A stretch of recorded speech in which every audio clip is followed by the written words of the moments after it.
नमस्कार। मैं आप सभी लोगों के मध्य आपके अपने YouTube चैनल रसायनों के संसार की तरफ से कक्षा 12 का बहुत ही महत्वपूर्ण प्रश्न क्या होता है जब लेकर उपस्थित हूँ, जिसकी तैयारी आपको बोर्ड परीक्षा में 100% अंक दिलाने के लिए पर्याप्त होती है। तो आइए हम सभी लोग बहुत ही महत्वपूर्ण प्रश्न क्या होता है जब के विषय में देखते हैं। पहला प्रश्न मैंने सेलेक्ट किया है, शुष्क ईथर की उपस्थिति में ब्रोमोबेंजीन की अभिक्रिया मैग्नीशियम धातु से होती है। शुष्क ईथर की उपस्थिति में ब्रोमोबेंजीन की अभिक्रिया मैग्नीशियम धातु से होती है तो हमें ग्रिग्नार्ड अभिकर्मक प्राप्त होता है। यह ब्रोमोबेंजीन हमारा है C6H5Br। यह ब्रोमोबेंजीन है। ब्रोमोबेंजीन की अभिक्रिया हम किसके साथ करा रहे हैं? मैग्नीशियम धातु के साथ करा रहे हैं। यह अभिक्रिया जो है शुष्क ईथर की उपस्थिति में होती है। शुष्क ईथर की उपस्थिति में होती है। जब शुष्क ईथर की उपस्थिति में होती है तो हमको क्या प्राप्त होता है? C6H5Mg Br प्राप्त होता है, जिसे हम ग्रिग्नार्ड अभिकर्मक के नाम से भी क्या करते हैं जानते हैं। फिनाइल मैग्नीशियम ब्रोमाइड इसे कहते हैं। हम इसे क्या कहते हैं? Phenyl magnesium bromide. Magnesium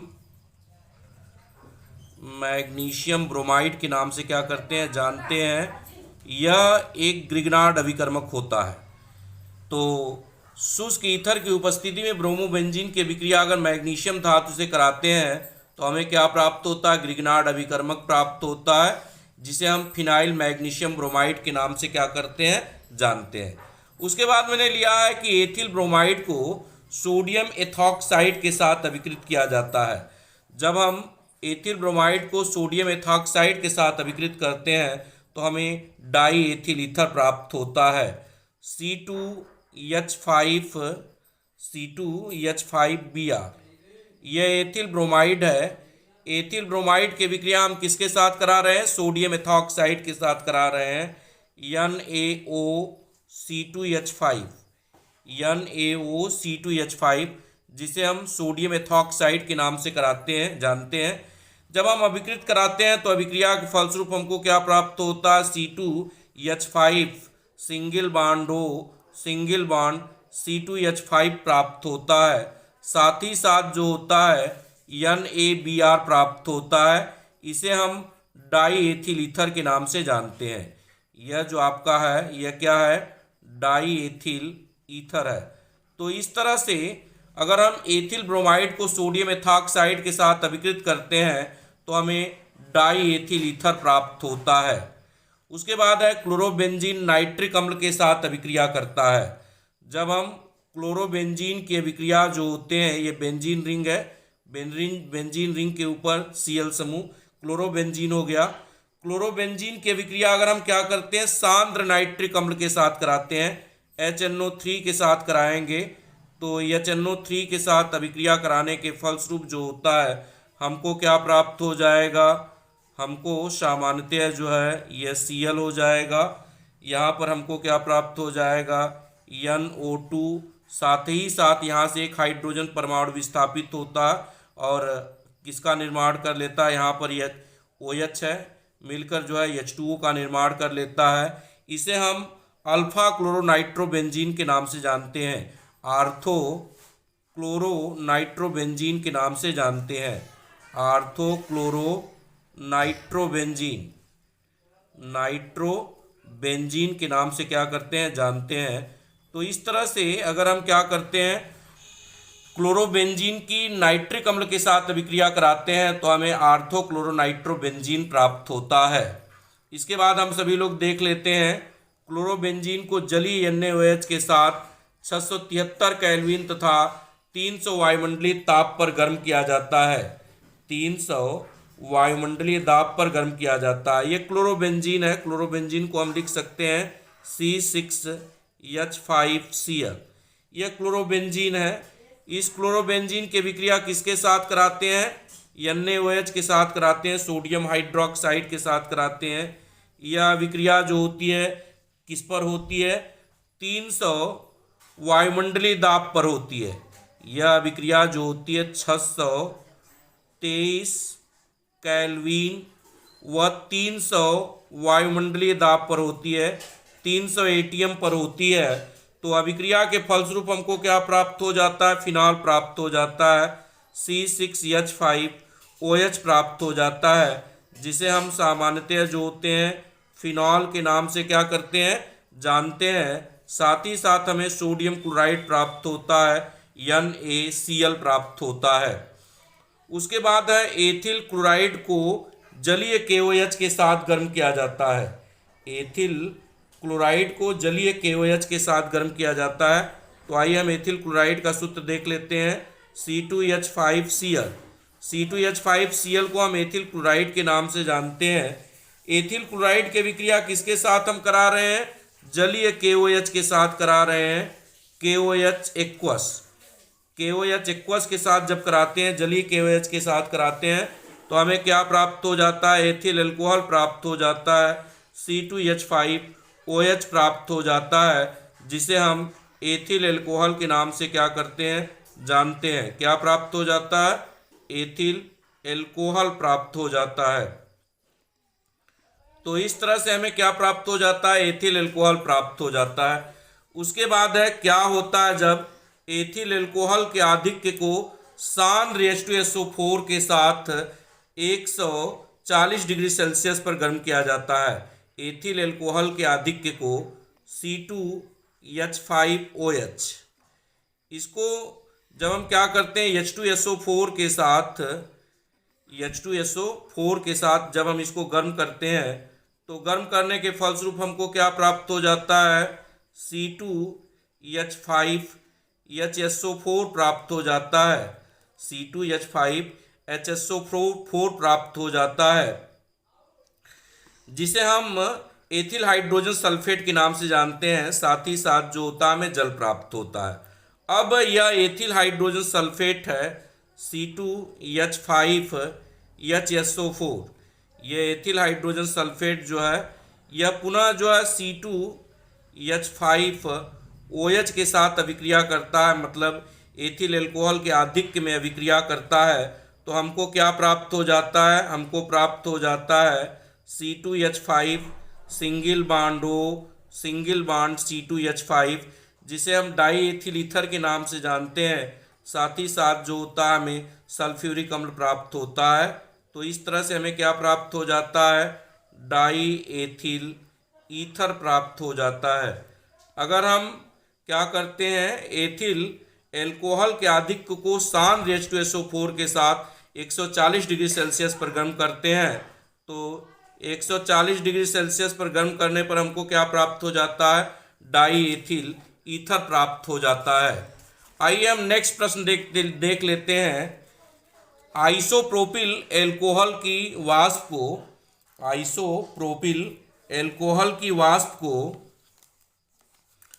300 degree Celsius पर गर्म कॉपर पर प्रवाहित करते हैं। आइसोप्रोपिल अल्कोहल की वाष्प को 300 डिग्री सेल्सियस पर गर्म कॉपर पर प्रवाहित करते हैं। तो सबसे पहले हम आइसोप्रोपिल अल्कोहल का सूत्र देख लेते हैं, CH3 single bond CHOH single bond CH3।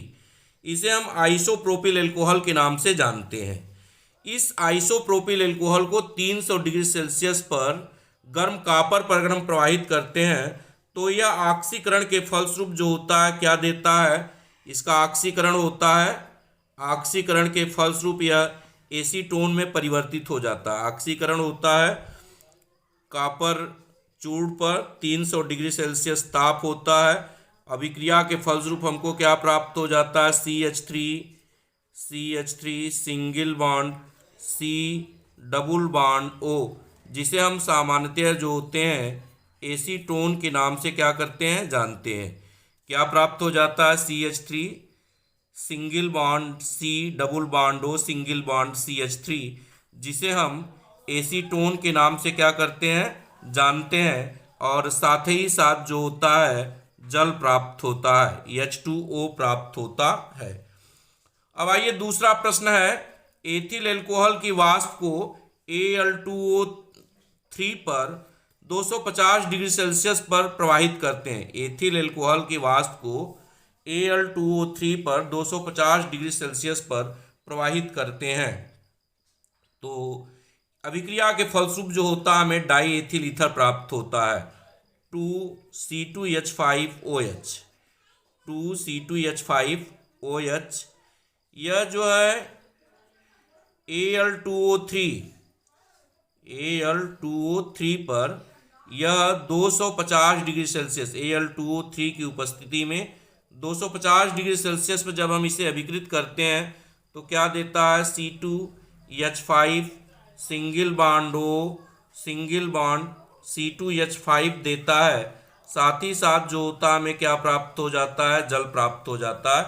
इस तरह से एथिल अल्कोहल की वाष्प को Al2O3 की उपस्थिति में 250 डिग्री सेल्सियस पर जब हम अभिकृत करते हैं तो हमें डाई एथिल ईथर प्राप्त होता है। हमें क्या प्राप्त होता है, die ethyl ether. Die ethyl ether इसका आईयूपीएसी नाम होता है एथॉक्सी एथेन। तो इस तरह से डाई एथिल ईथर प्राप्त होता है। अब उसके बाद है फिनाल की सांद्र HNO3 के साथ अभिक्रिया कराते हैं। बहुत ही इंपॉर्टेंट प्रश्न है यह। फिनाल होता है C6H5OH। इसकी अभिक्रिया जो होते हैं हम सांद्र नाइट्रिक अम्ल के साथ कराते हैं, HNO3 के साथ कराते हैं। तो जब हम सांद्र नाइट्रिक अम्ल के साथ इसकी अभिक्रिया कराते हैं तो हमको क्या प्राप्त हो जाता है, हमको TNP प्राप्त होता है।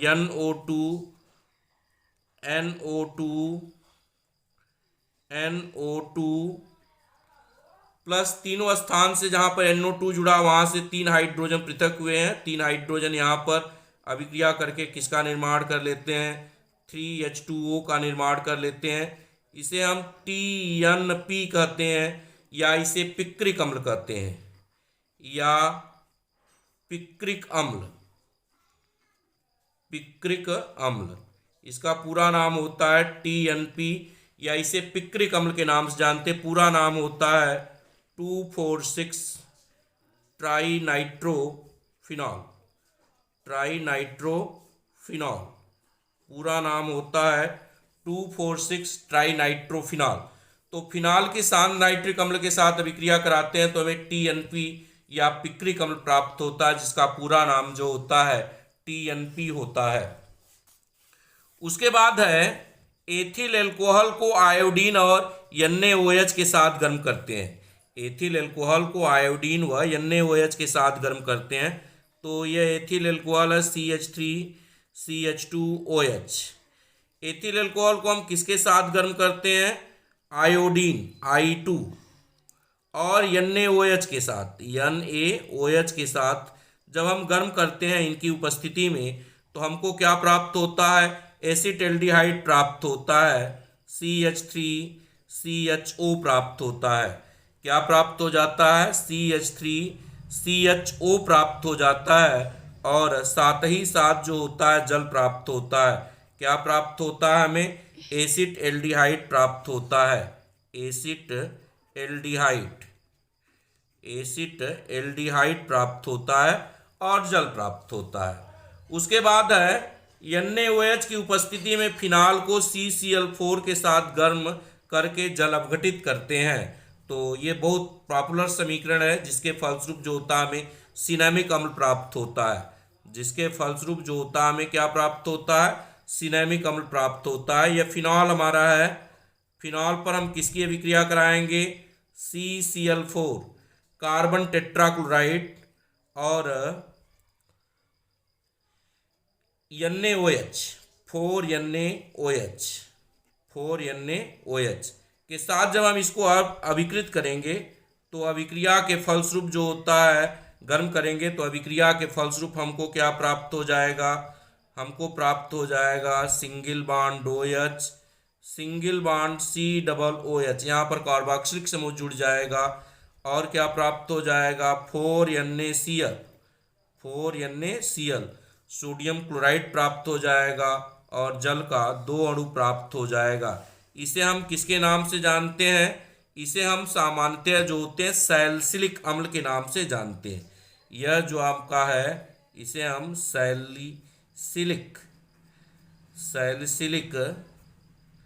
अम्ल के नाम से क्या करते हैं, जानते हैं। यह आपका है सैलिसिलिक अम्ल है, सैलिसिलिक अम्ल के नाम से जानते हैं।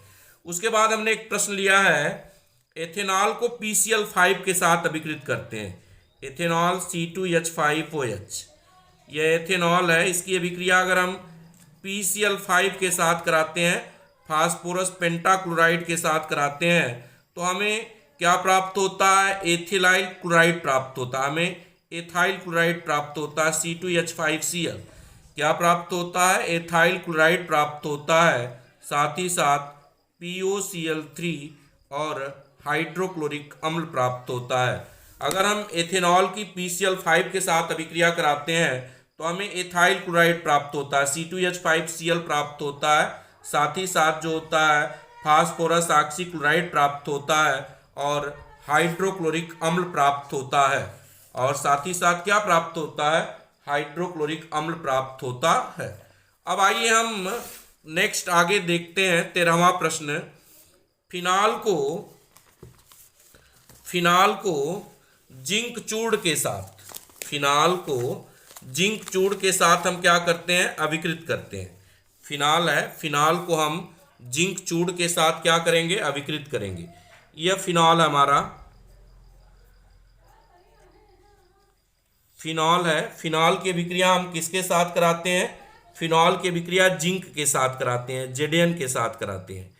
फिनॉल की अभिक्रिया जब हम Zn के साथ कराते हैं तो फिनॉल की अभिक्रिया Zn के साथ कराने पर जिंक जो है फिनॉल को बेंजीन में अपचयित कर देता है। जिंक जो है फिनॉल को क्या कर देता है, बेंजीन में अपचयित कर देता है। और साथ ही साथ हमको क्या प्राप्त हो जाता है, जिंक ऑक्साइड प्राप्त हो जाता है। साथ ही साथ हमको क्या प्राप्त हो जाता है, जिंक ऑक्साइड प्राप्त हो जाता है। उसके बाद है फिनॉल को ब्रोमीन जल के साथ अभिकृत किया जाता है। यह फिनॉल हमारा है, फिनॉल को किसके साथ हम अभिकृत कर रहे हैं, ब्रोमीन जल के साथ अभिकृत कर रहे हैं, 3Br2। तो ब्रोमीन जल के साथ अभिकृत करने के फलस्वरूप जो होता है हमको क्या प्राप्त होता है, TBP प्राप्त होता है। ये आपका क्या हो गया, फिनॉल हो गया। इसमें यहाँ पर Br ग्रुप जुड़ जाएगा, यहाँ पर Br ग्रुप जुड़ जाएगा, यहाँ पर Br ग्रुप जुड़ जाएगा। इसे हम बोलते हैं TBP। पूरा नाम होता है 2,4,6 ट्राई ब्रोमोफिनॉल। 2,4,6 try bromophenol. और साथ ही साथ क्या प्राप्त हो जाता है, 3HBr प्राप्त हो जाता है। उसके बाद है मेथिल एल्कोहल को अमोनिया के साथ अभिकृत किया जाता है। मेथिल एल्कोहल को अमोनिया के साथ अभिकृत किया जाता है। तो मेथिल एल्कोहल का सूत्र होता है C2H5OH। यह मेथिल एल्कोहल को अमोनिया के साथ अभिकृत किया जाता है। तो मेथिल एल्कोहल का सूत्र हो जाता है CH3OH। इसकी अभिक्रिया अगर हम अमोनिया के साथ करा देते हैं, NH3 के साथ करा देते हैं, तो अमोनिया के साथ अभिक्रिया कराने के फलस्वरूप हमको क्या प्राप्त हो जाता है, CH3NH2 प्राप्त हो जाता है, जिसे हम मेथिलेमीन के नाम से जानते हैं। और साथ ही साथ जो होता है जल प्राप्त हो जाता है। साथ ही साथ क्या प्राप्त हो जाता है, जल प्राप्त हो जाता है। उसके बाद प्रश्न है, बेंजीन डाइजोनियम क्लोराइड के जलीय विलयन को गर्म किया जाता है। बेंजीन डाइजोनियम क्लोराइड के जलीय विलयन को गर्म किया जाता है। तो बेंजीन डाइजोनियम क्लोराइड क्या होता है, N2Cl। बेंजीन रिंग पर N2Cl, यह बेंजीन डाइजोनियम क्लोराइड है के जलीय विलयन को गर्म किया जाता है। बेंजीन डाइजोनियम क्लोराइड के जलीय विलयन को जब गर्म किया जाता है, H2O, इसको जब गर्म किया जाता है तो गर्म करने के फलस्वरूप जो होता है हमको क्या प्राप्त हो जाता है, फिनॉल प्राप्त हो जाता है। हमको फिनॉल प्राप्त हो जाता है, C6H5OH प्राप्त हो जाता है। साथ ही साथ नाइट्रोजन गैस व हाइड्रोक्लोरिक अम्ल प्राप्त होता है। जब हम बेंजीन डाइजोनियम क्लोराइड का जल अपघटन कराते हैं, जल अपघटन जलीय विलयन को गर्म करते हैं अर्थात इसके, तो हमको क्या प्राप्त हो जाता है, फिनॉल प्राप्त हो जाता है। और साथ ही साथ नाइट्रोजन गैस प्राप्त होती है और हाइड्रोक्लोरिक। इसको हम लिख सकते हैं C6H5N2Cl plus H2O, heat of analysis is converted by C6H5OH plus N2 plus HCl। Last प्रश्न हम आज का देखते हैं। मेथिल एल्कोहल एस्टिल क्लोराइड के साथ अभिक्रिया करता है। मेथिल एल्कोहल जो है क्या करता है, एस्टिल क्लोराइड के साथ अभिक्रिया करता है CH3OH। यह मेथिल एल्कोहल है, इसकी अभिक्रिया जब हम क्या करते हैं, एस्टिल क्लोराइड के साथ कराते हैं CH3COCl, तो यहाँ पर एस्टरीकरण की अभिक्रिया होती है और हमको प्राप्त हो जाता है CH3COOCH3। क्या प्राप्त हो जाता है, CH3COOCH3 प्राप्त हो जाता है। और साथ ही साथ जो होता है हमको HCl प्राप्त होता है। साथ ही साथ क्या प्राप्त हो जाता है, HCl प्राप्त हो जाता है। जब हम मेथिल एल्कोहल की एस्टिल क्लोराइड के साथ अभिक्रिया कराते हैं तो हमें क्या प्राप्त हो जाता है, CH3COOCH3। हम अगर इसका IUPAC नाम ले लें तो इसका IUPAC नाम क्या हो जाएगा, मेथिल एथेनोएट। यह कंपाउंड जो आपका हो जाएगा क्या होगा, मेथिल एथेनोएट। तो इस तरह से मेथिल एल्कोहल एस्टिल क्लोराइड से विक्रिया करने के फलस्वरूप जो होता है मेथिल एथेनोएट देता है। धन्यवाद। फिर आप सभी लोगों से मिलते हैं नए सेकंड पार्ट के साथ, क्या होता है जबकि। तब तक आप सभी लोग इसको अपनी नोट्सबुक पर लिखकर इसको तैयार कर लीजिए, बोर्ड परीक्षा के दृष्टिकोण से यह रामबाण है।